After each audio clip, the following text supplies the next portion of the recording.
10,000 থেকে 12,000 টাকা বাড়ি নিয়ে আইছি। তাহলে কি দাঁড়াইলো? আমাদের আমও আছে, সালাও আছে। খুব শীঘ্রই ওই ইমামের আমরা এই গ্রামে হাজির করবো। ও যে গতই বলে থাক না কেন, ওর কান ধরে টেনে আমরা বের করে নিয়ে আসবো। তোমরা দেখে নিও।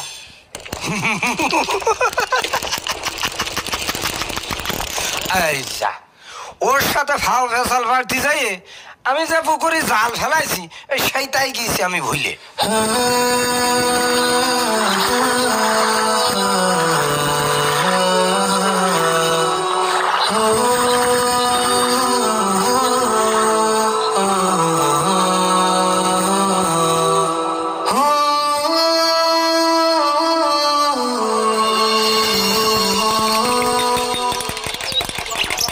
তবে ভাই একদিকটা কিন্তু